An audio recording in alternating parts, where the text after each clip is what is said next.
Hey everyone, welcome to another edition of The Bullet. My name is Paul Lathrop. I'm the Deputy Director of New Media for the Second Amendment Foundation. Joining me today on a day that's not his day, Rob Morse of Self Defense Gun Stories. Rob, thank you for filling in, man. My pleasure, Paul.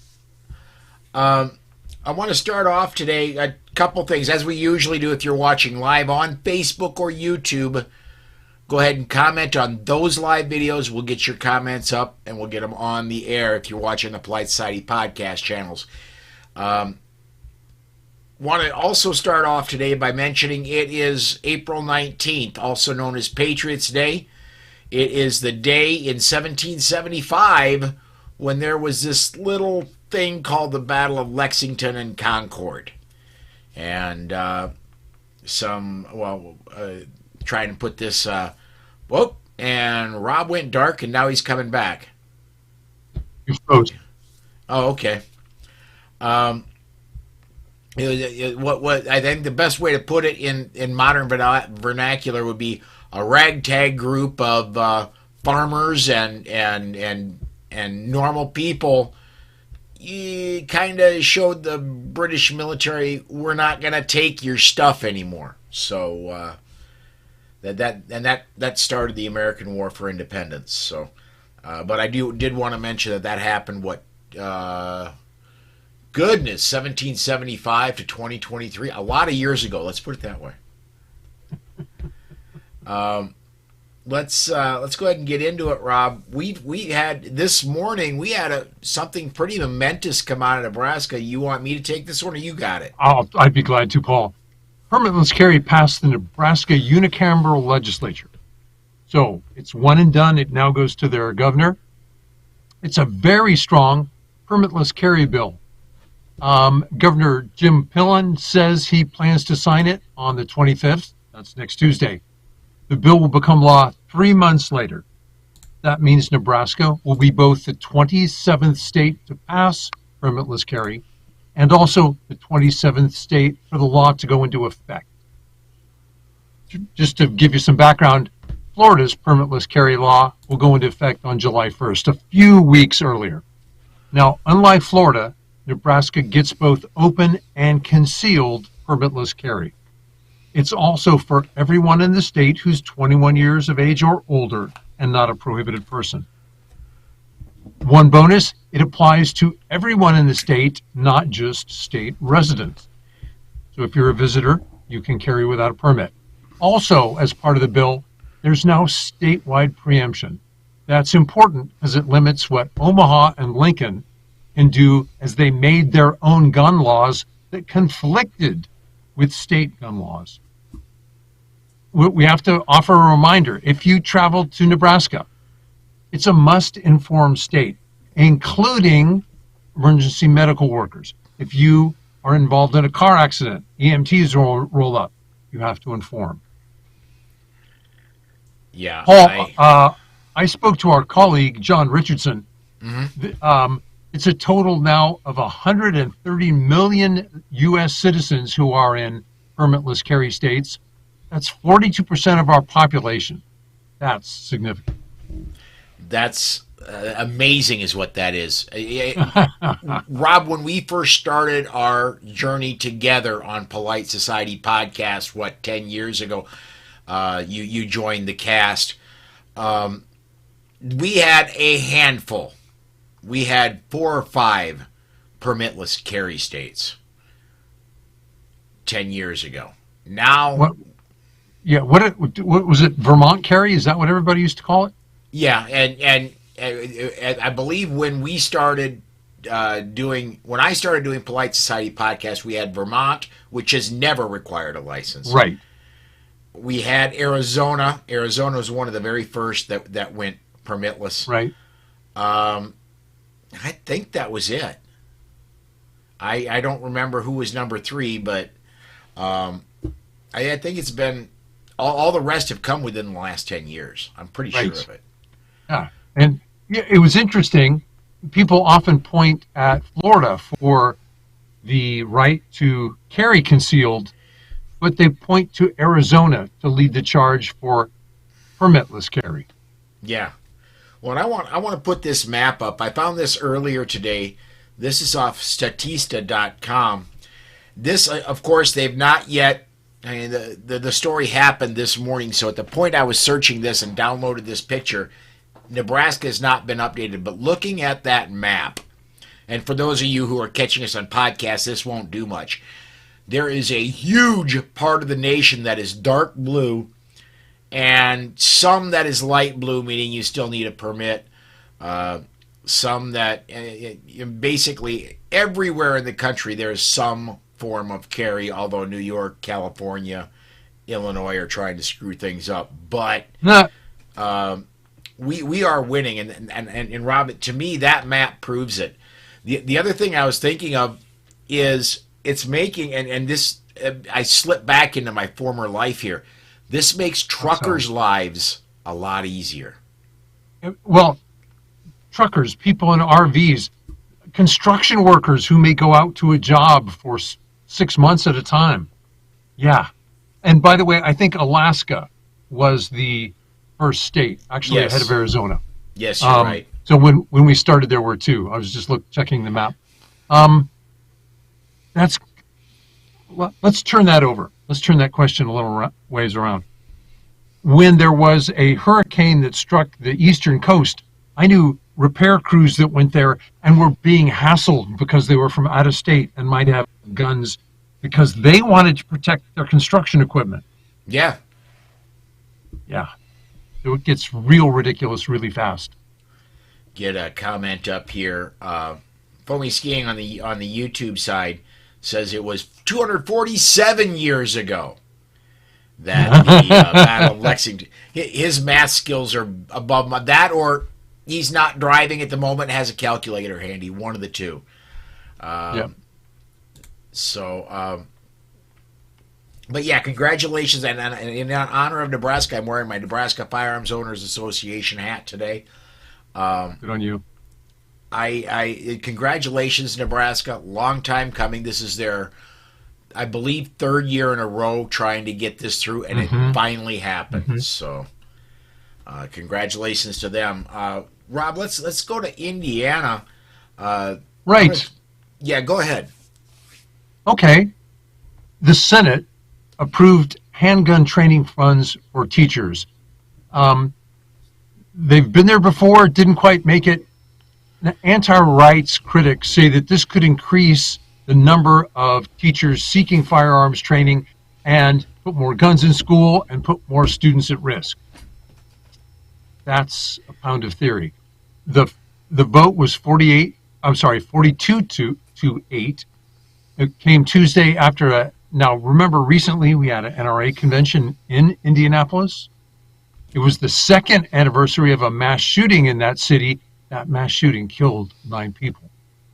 State law currently allows school districts to allow teachers to be armed, but no training is mandated. Efforts by Indiana lawmakers to offer additional training failed in recent years. The news hedges that here. They say, well, there was operation from gun control groups and gun rights groups. I suspect that's not quite true. There are always the Dudley Brown groups where it's not pure enough, we're against it, we're the only group pure enough.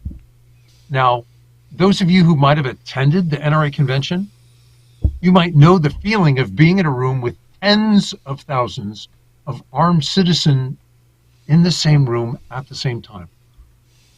Crime drops when the NRA comes to town. Also, there's a world of difference in subsidizing training and in mandating training. Yes. We've seen states mandate training that, frankly, was probably counterproductive for teachers in schools. Ohio. It probably worked. No, I wouldn't say Ohio. Yeah, well, they did it for a year, and then they reversed themselves. Well, yes, there you go. But I'm thinking of Tennessee, to be blunt. Yeah. If we have to name names and point fingers. Politicians are influenced by what sounds good, what active political groups tell the politicians they want. For example, police unions. Oh, these teachers have to be trained in police officer standards training. Why? They're not doing most of the things that the police do. We don't want our teachers involved with. I don't want them to transport prisoners. You bet. I don't want them worried about chains of custody of evidence. You're right. They don't need it. The only, I would say they if they go through the FASTER program, and Rob, you've been through the FASTER program. If they go through the FASTER program, they get the same level of training in the use of handguns that the police do, if not better.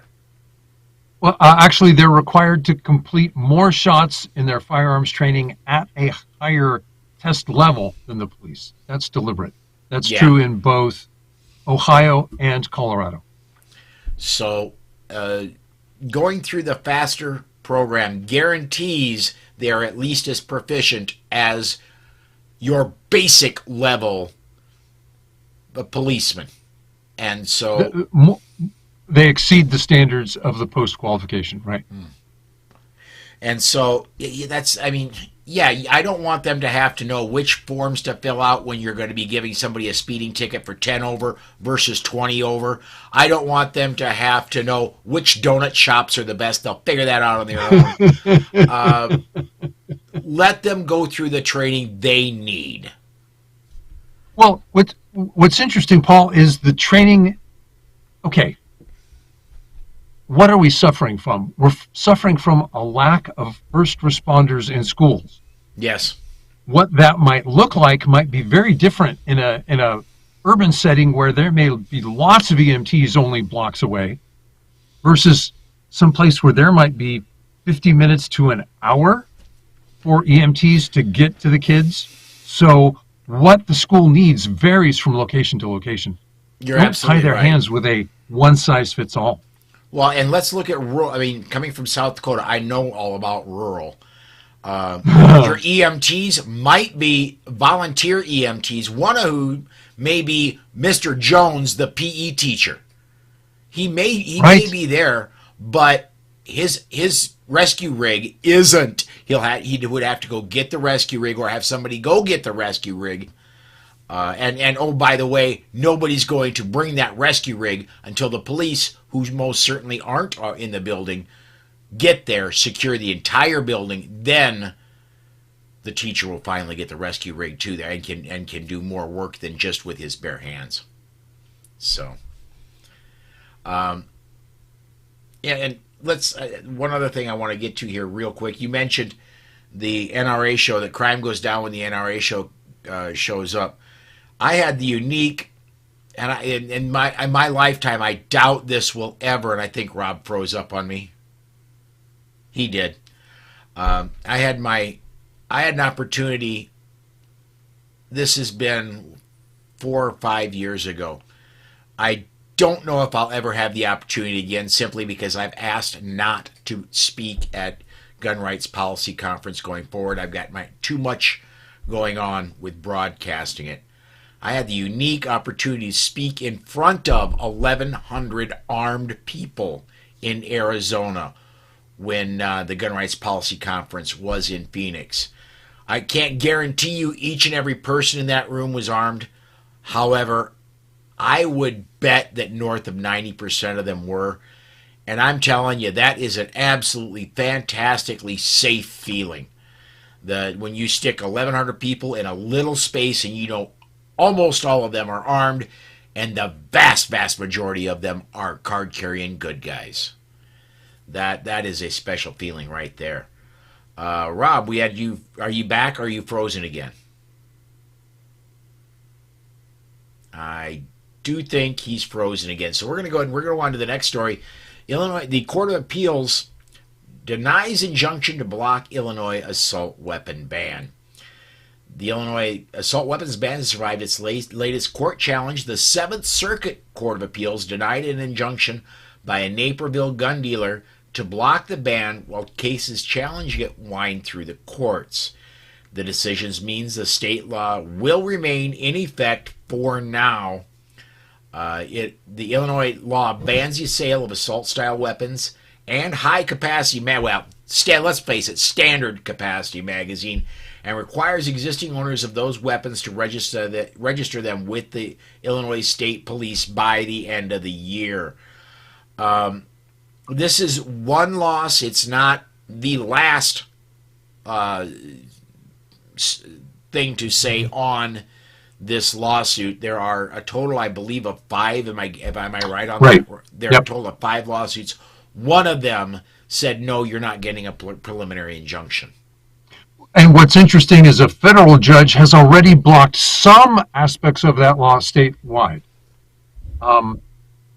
Okay, so how bad is the news?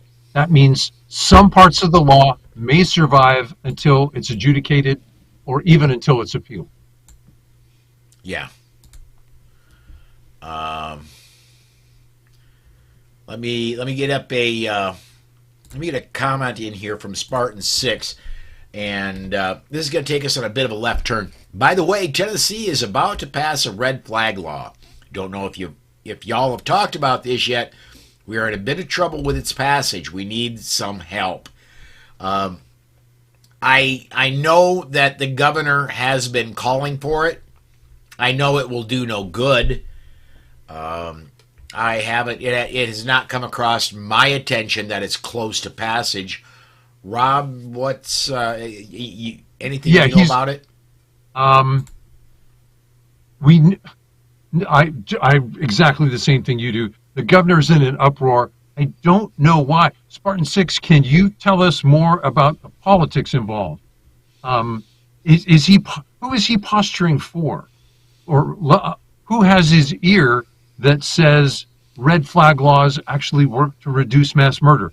Is this an example of do something even if it's wrong so that I can get reelected? Dodge difficult questions. Yeah, get reelected. SBT. I mean, he wouldn't be the first. Yeah, I gotta wonder myself if he's maybe reaching across the aisle for some of that Bloomberg money. Boy, that would be poison as a conservative, because isn't he a Republican? He is. And Or at believe it least or not, in, he's the one that signed constitutional carry in Tennessee. right. So, yeah, and let me get this up. Spartan 6